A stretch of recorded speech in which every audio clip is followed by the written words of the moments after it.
Thank you so very much. Can everybody hear me? It looked like my internet connection here is a little shaky. Can you We all can, hear me? we can, yes. All right, fantastic. Yeah, it's a hard to like. I've been here and listening to all these amazing speaker, and I'm like, wow, how do I follow the like of Lucy, and then there's energy that follow after that, and now you have this kind of presentation, so you set the bar so high. So I'll try my best, but I'm like really happy to be here, and it's actually weird because I feel home, and even though I'm like the only guys on the panel, but so I think I somehow I've been doing a lot of the conversation and then being on the panels, like especially only for women. So I appreciate being invited and then being here. I'm grateful. So today, what I want to do is to tell a story, talk about a group, a segment of the population that I've been really passionate about and involved with in the past few years. Those are the bicultural of African descent. The bicultural of African descent are like one of the most talented community, but also yet one of the most underrated and untapped community within our society. And that is why I've been so passionate about, and that's what I want to talk to you about today. Who are the bicultural of African descent? Bicultural of African descent are people who were born or came to a country and was raised in that country that is not a country of their parent or different than the country of their grandparent. So, for instance, if you look at a Nigerian American or a Dutch, Ghanaian or a French Malian, right? So basically, they had this unique privilege where they were born within a culture which is their home culture with their parent, but also grew up in a dominant culture, which is a culture that's different than that of their parent that's experiencing. So they have this ability and this unique privilege where they can navigate these two cultures. So those are the bicultural of African descent that I want to talk about today. And so the characteristic of this group is that they are extremely well educated because most of the African parents, because of the circumstances they came into in the country of origin, and they wanted to give a better life to the kid. And then the message that's being given to the kid was get education, get the best education. Because of that, there's like a lot of these, young bicultural of African descent that are like a highly educated. They are really talented and then also driven community. All right. And like right now, they are in their 30s, that they are in the space where they're really like a succeeding and in the part of like a vibrant part of like our society, right? They are entrepreneur, they are business executive, they are creative, they are social media influencer, they are the trendsetters today that we see.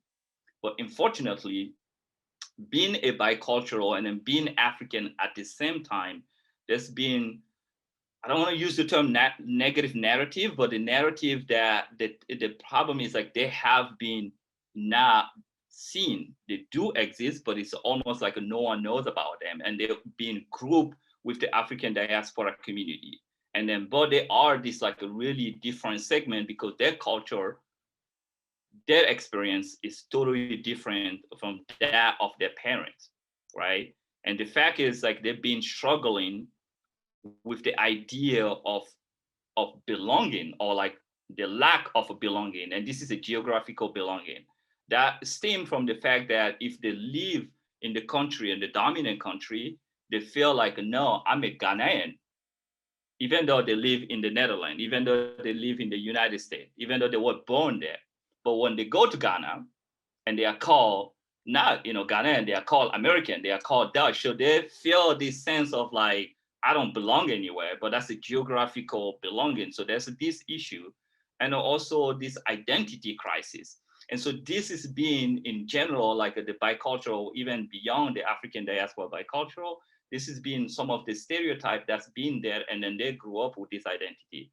But the past few years, it's been changing. They have been in the place where now they're using the proliferation of a technology to really change the narrative, to really get hold of their own story, to understand their story and then tell their story and then show up as who they are, their full self. And so that is being really phenomenal. And that's something that's been happening on the ground. And now it's been is something that really someone like myself has discovered that and is trying to evangelize that message even within the bicultural community. Their competitive advantage, they are professional efficiency, right? That mean highly educated, great creativity, great interpersonal communication skill. They are extremely flexible and adaptable, right? Because they have like this natural sense of navigating both culture, navigating both society and then being the bridge. So that give them like really this adaptability and flexibility in the professional setting.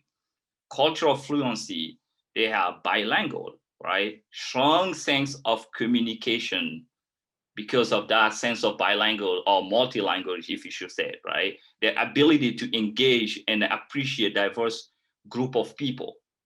And so those are like a really cultural fluency that the society needs today. And then they have all this. And the third aspect of the competitive advantage also is the social efficiency, meaning that they are highly social and communal mindset. It's all about like supporting others. It's all about coming together. It's all about working together. It's not only about themselves, and which in the society where they live in, individualism is so celebrated and then so put on the pedestal. And then this community have this idea, this sense within them was about a community. It's about order. It's about supporting each other.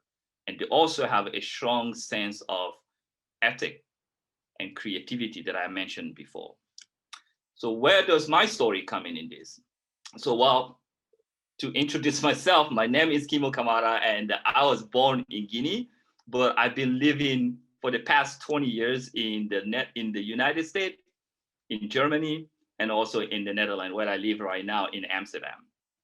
And based on that personal experience, and 3 years ago, I also had 120 pages of thesis that I wrote about the African diaspora capital and then understanding how do you leverage that capital for social economic development. It was through that I realized the need for bringing the bicultural of African descent together and then the power of the collective effort and how that can impact not only the culture but economic space within this, the society where they live in, but also the country of origin. And that is why I decided to create OMEC. And so what is OMEC? Basically, OMEC is a space where you make connection and collaboration extremely simple for this bicultural of African descent.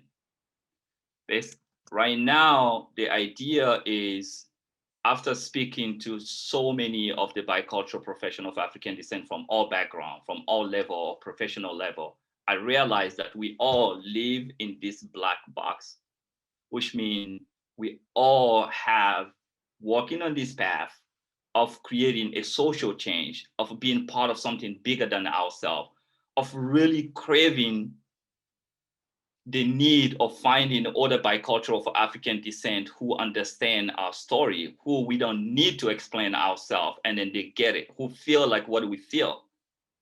But it is so hard, even though there's this proliferation of technology, even though we are all on social media, on Instagram, on LinkedIn, on Facebook, but still to find other like-minded people of African descent is extremely hard. And so understanding that, realizing that gap, what we done with OMEC is to create a space, create a platform where it become extremely easy for this bicultural for African descent to come together to find each other. The belief is that if you create this space where we can find each other, then we start engaging with each other, then we start building trust, we start collaborating, and then we start uplifting each other. Because at the end of the day, with this talent that the bicultural of African descent that we have, and in addition to that, the professional success, individual success that each and every one of us have within the community, you tap that with the drive, right? The need to make an impact, to collect all this together, then we'll be able to create one of the most powerful impact, to make one of the most powerful impact in generation. Like our parents or our grandparents have always wanted to like change the narrative about the African stories, change the narrative about the African continent, change the narrative about the African people. And then we all are on this path on like, let's own this, let's change this, let's make the society that we live in a better society, let's create a change that we want to see. And so by bringing this community together for the first time in generations, they will be able to make that happen. And that is a fundamental belief that we have as an organization, as a group, as a community, to bring this, to bring these people together and then give them the tools and the resources that they need to create the change that they want to see. And so that's the story I wanted to tell you today. That's the story, that's the mission I have taken as I've taken as a personal mission for myself to really tell the story of these people, to evangelize the story of these people, to put them on the pedestal, to tell them who they are, to really help them identify that cultural identity, to help them identify the other people that are out there that they're looking for them, and then bring them together. And so if you remember, Gertrude just was telling you about the conference, the summit that we had 2 weeks ago, and she was part of it. And so our space, our conferences, our summit, when we organize this, we bring these people together, and something happened within that space that people cannot put their finger to it, right? And that thing is the fact that you bring in like-minded people, successful people, where usually they grew up in this dominant space, and they usually are one of the few people in the company, in the division, in the industry where they work in, as a Black person, as a professional of African descent. And then they come in this room and they find hundreds of other talented, successful people like themselves. And then that simple release and knowing that you are not alone in this journey, and there's more people out there who think like you, who feel like you, and who are committed to your success, who are committed to the same vision that you are committed to. And so that is something that's magical. And then that is being the ingredient, and it's been the space that we are creating and we are building. And so that's why, for me personally, even being here, I feel like home. I just started my, my talk with that. I feel like home because it's the same thing that's been created here.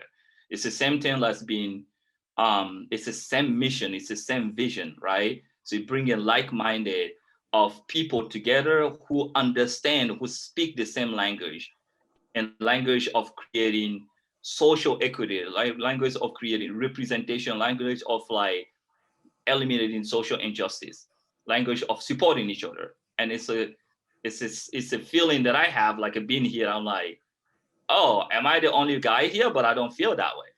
And so again, I'm grateful for being here. Thank you so much for inviting me. I just wanted to tell the story of the African diaspora, bicultural of African descent and professional of African descent. I hope it made sense. Thank you.